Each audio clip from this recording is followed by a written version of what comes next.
There is a sixth dimension beyond that which is known to man. A multiverse as vast as eternity, as timeless as the Infinity Gems. It is the middle ground between the big two and the indie publishers, between sci-fi and mysticism, and it lies between the pages of the reader's imagination. At the summit of entertainment, the dimension of comics, where a humble service is held. We call this service the Gospel of Comics. Hello, everyone, and welcome back to the Gospel of Comics. I am your host, The Church of Failure, and with me, as always, my trusty co-host, Eric McCartney. How you doing today, buddy? Halfway through a pint. You're getting ready to review Watchmen. So you're actually getting better. You didn't get worse from the last time we had this discussion.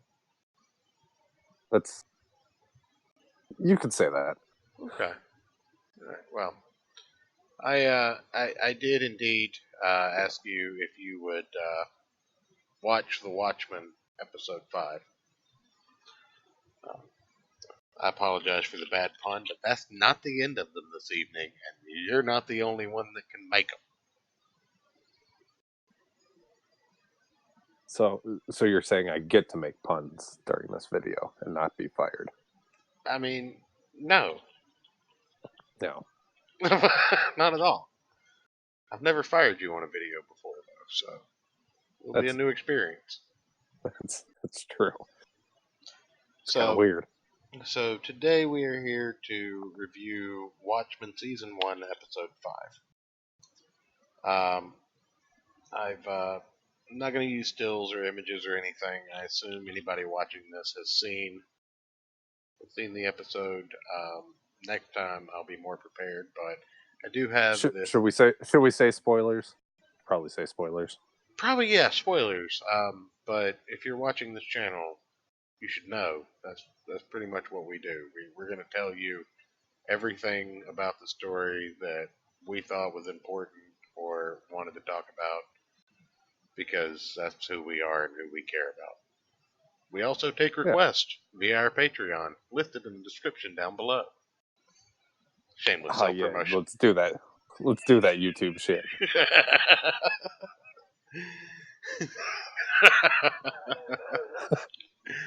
So,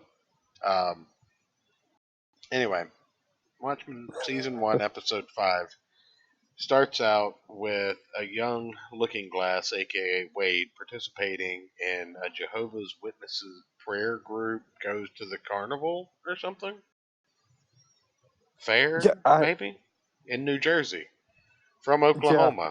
Yeah, I'm not a Jehovah's Witness. I don't know that that's a thing. I mean, I know you do pilgrimages or not pilgrimages, but like, you do ministry in other countries and shit like that, but I said it. I was 3 videos in, I said it. I probably swore earlier in the videos, I don't know. Yeah, probably. But anyway, there's a few subtle drops of not so subtle drops, I should say, of the 1 Minute to Midnight reference from the original series.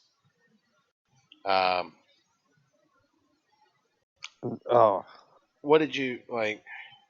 You have any thoughts on this? Because there's a few other points that I can make about the cold intro, and then we can kind of talk about the cold intro.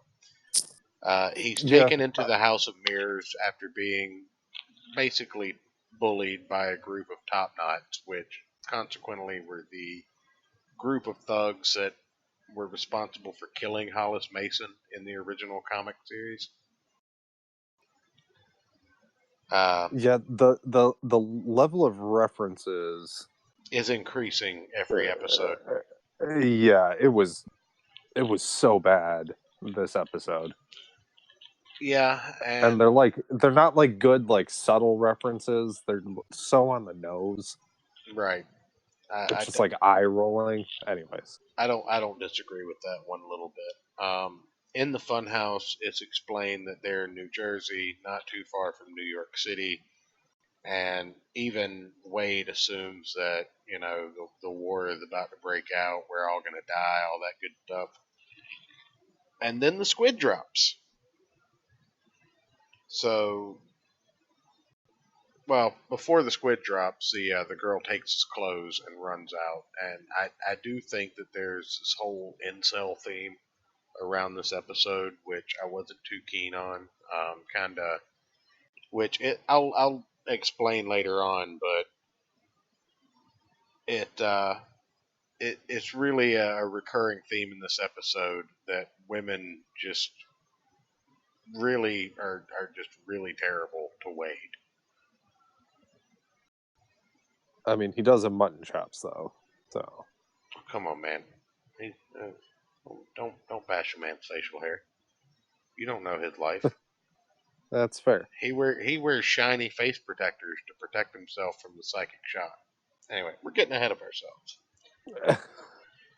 The girl before the squid drops, the girl that lures him into the funhouse, strips him naked and steals his clothes after pretending to seduce him or whatever, or seducing him but with no intention of sealing the deal. She steals his clothes and runs out of the funhouse. The squid drops. Every mirror in the place breaks. Somehow, Looking Glass escapes with only bloody ears and I don't know, a few other minor injuries. But yeah, like some small cuts on his face. yeah, so. And then I will say, I will give it to the cinematographer of this episode. The zoom out with the reveal of the one-eyed squid in New York, the zoom out and the reveal of that, and that was gorgeous. I mean, it might have Yeah, been on the nose, but it was a really awesome scene. yeah, and they were smart and kept the lighting down. Yeah, So you couldn't, because obviously they didn't spend that much on the CGI for those few seconds, but keeping the lighting down in that pan out, it looked a lot better than if they had it fully lit and tried to really show off the squid monster. yeah. So Well, um, the next point I've got is this is obviously a point of view episode for Looking Glass. The theme of mirrors is excruciatingly, painfully clear oh my god, within the first scene of the show. and it doesn't stop. Yeah, his cover job is a blind consultant or whatever. Like he offers consulting advice for companies by looking behind one of those two-way mirrors and judging the reaction of people using products. Yeah. So that's on the nose. He's also paranoid in the same way that Rorschach was shown to be paranoid almost. He keeps, I would guess, dozens of spare masks to make sure that he always has one on hand no matter where he's Yeah, that was weird. at. He sleeps To in me. his mask, but again, this episode very clearly, very quickly becomes a Looking Glass episode. That's not a bad thing, but Wasn't a good thing either. I like the mystery of his character. Like I liked it being in the dark a little bit. That's fair. Um, but I mean, definitely so far the most interesting episode. yeah, I'll agree with that 100%. It's the most interesting episode. Yeah, I'm just not sure it was good yet. Like yeah. I am enjoying this more and more as it goes on, with the exception of episode 4. Like Lube Man was the only redeeming quality of episode 4. But I mean, as far as this episode goes, I don't think it was bad. I'm just not sure it was good. And I don't say that to just outright hate on the show. I'm not convinced that it was great, right? yeah. Um, Yeah, it definitely wasn't episode 1, bad. No. The point I was trying to make about the female's disdain of Wade / Looking Glass or whatever, that's on full display when he checked back in at the police department, and Lori is taunting him, calling him Mirror Man. Angela is hounding him to get the results back on those pills that she gave him to get his ex to look at. Nobody's cutting him a break or really, appreciating him for who he is or what he does. We touched on the fact that he's very paranoid, even to the point where he has a civilian baseball cap that he wears when he's not in his, mask as per police duty. And even his baseball cap is lined with that silver material that is apparently designed to prevent psychic waves from getting into your head. So he's literally wearing a tinfoil hat. Basically, Yes, absolutely. That is exactly what they're pointing out. I mean, he is watching Alex Jones as soon as he gets in the house. You know, and again, the references to Rorschach are just entirely too on the nose. I mean, he's got the full face mask, which is Rorschach's thing, with no eye holes, obviously. And then he, just pulls it up above his nose to eat. He wears it even when he's at home. Obviously not for the same reason, but they show him eating beans. Yes, literally opening a can of beans to eat while still wearing his mask. And watching a superhero TV show about gay butt stuff, which I didn't understand why that was at all necessary. Yeah, I was so confused by that part. Yeah. So, we find out the pills that were left by Will for Angela is a drug called nostalgia. It's now illegal. Basically, memories condensed down into pill form. Because that makes sense. Yeah. Then we find out that Wade leads a support group for extra-dimensional panic suffering people, which was interesting, because I can see that being a thing if the giant squid thing attacked. Like that made sense. I didn't hate that. But the weird hand-holding chant thing they did at the end of the meeting, that was... You ever been to a meeting? No. That ain't weird. Really? Really. It's about support. Like, I'm not one to dump on any kind of support group like that. Like that's literally a thing. Like you form a bond with those people. It's like Kumbaya camp all over again, and in a good way. I mean, I mean no disrespect. If you need help, and reach out and get it any way you can. By all means, I endorse that. But yeah, some of those support personally, if I went to some sort of support meeting and then everybody stood up and held hands and started doing a chant, that would put me off. Well, yeah, but just personally. Well, I would think I had accidentally joined the cult. Well, a lot of it does kind of stream from some religious aspect, because a lot of people seeking help with their vices have turned to God as an answer at this point. That's fair. So, I mean, kind of, not to be on the nose, but it kind of is a cult. But that has nothing to do with this. The support group here is for extra-dimensional, panic sufferers, and Wade is the leader of this group, and they are infiltrated. Well, not infiltrated. You find out later infiltrated, but a new woman comes in to join.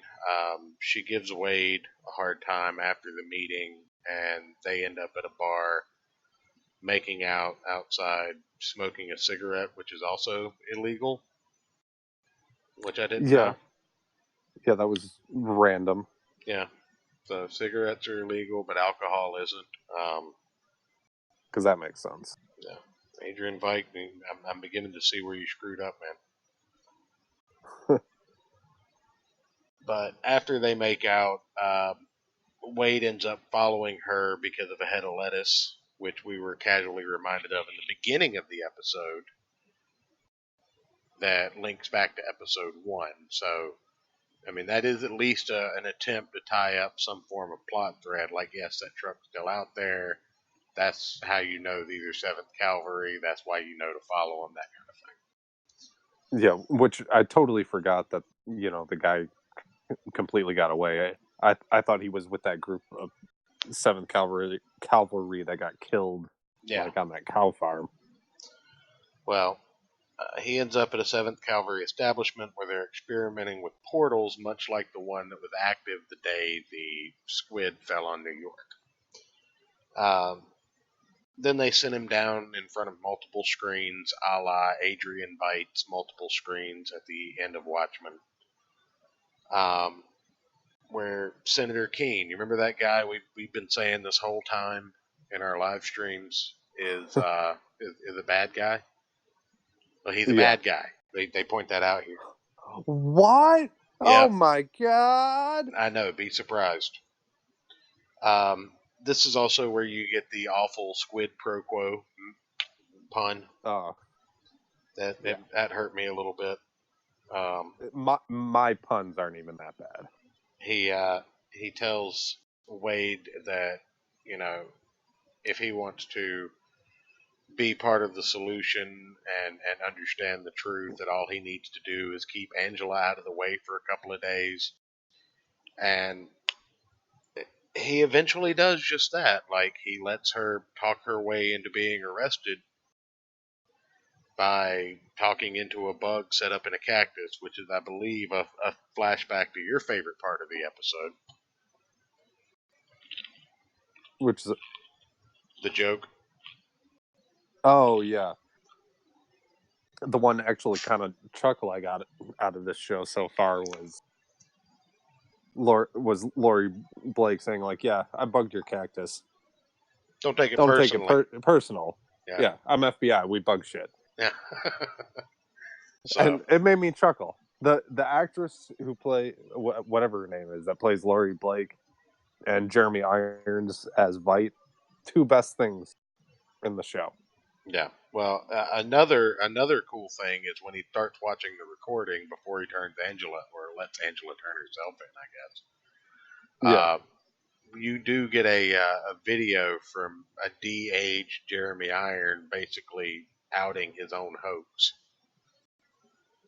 Which was really weird. And I don't... Oh, go ahead.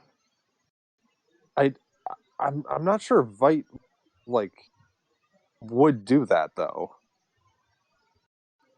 Well, right? I mean, he did say that he intended and planned for Redford to become president, so. Yeah. But just finishing up, we do have the Adrian Vite update. Apparently by year 5, he has upgraded his suit to his own specifications and loads himself onto his catapult to be shot beyond the borders of his, I'm calling it his kingdom, onto a moon which appears to be outside of Jupiter, and as which he starts to use the dead bodies of the clones that he shot up here to spell out the word "save me," before getting yanked back to his kingdom by the game warden and then kicked in the face. Well, if you notice, it says "save me," and then you see a D, and then the start of another letter, and we kind of see Mars, kind of rising out in the background. So it looks like he's asking Dr. Manhattan specifically to save him. Well, there is a satellite also in the picture, so yeah.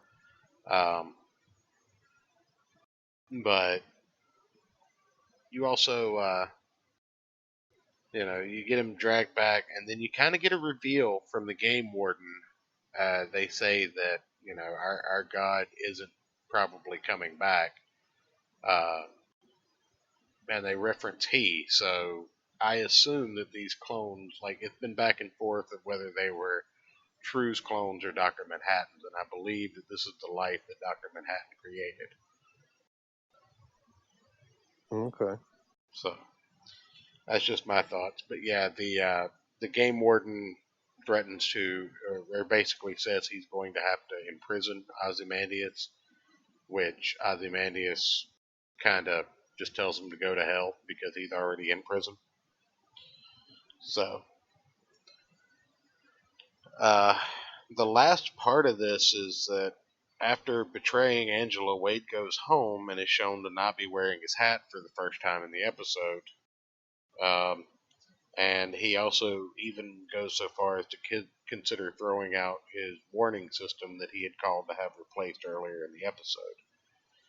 He does eventually take the warning system inside, and shortly after he closes the door, the episode ends with 4 members of the 7th Cavalry converging on his home from a van with guns. So, I mean, all in all, I'd say it's on par with just as good as episode 3. Yeah, it was still overall. I was pretty bored watching it. I mean, Like not that's fair. I don't. like I just don't care enough about any of these characters to be invested in their backstory. Yeah, I get sucked in. And It's easy for a I show to hook feel me like this might be cynicism coming back from Lost. Yeah. But I feel like the ending of this episode is a fake out, and they're not actually there to kill him.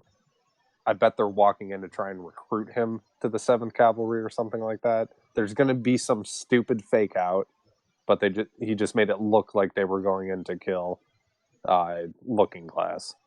I mean, I could be wrong, but I bet there's going to be some weird twist at the beginning of the next episode where he didn't actually get killed. Well, if I take that bet, that means you're going to have to watch the next episode. So you did this to you. But with that, I think that's pretty much my thoughts on it. It's growing on me as a show. I have to admit. The only character I want backstory for is Lube Man. Just give me more Lube Man. I will say the only thing stopping this from being a definitive good episode is the fact that we got no more Lube Man. Unless if I have to go back and watch it, maybe he's hanging out in the background somewhere. You know, he probably is going to, but like not in costume. Like we'll get the reveal of who he is later. What if Lube Man is Adrian Veidt? That would be fantastic. What if Lube Man is Jeremy Irons? That would be amazing. Just completely and utterly snapped from the journey back to Earth. That's how he escapes that prison. With Lube. Yeah. Okay. Yeah, that's how he figures it out. Yeah, he has he has several years to figure it out. Okay, I got you. Right. Well, so that's my theory.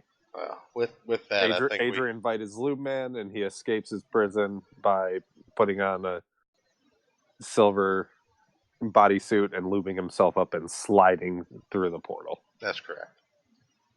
Well, with that, I think we're going to go ahead and close up this particular entry into the Gospel of Comics. I appreciate it. I thank everybody for watching. Like, comment, subscribe, all that nonsense. Check out our links down below, and have a great day. Good night, everybody.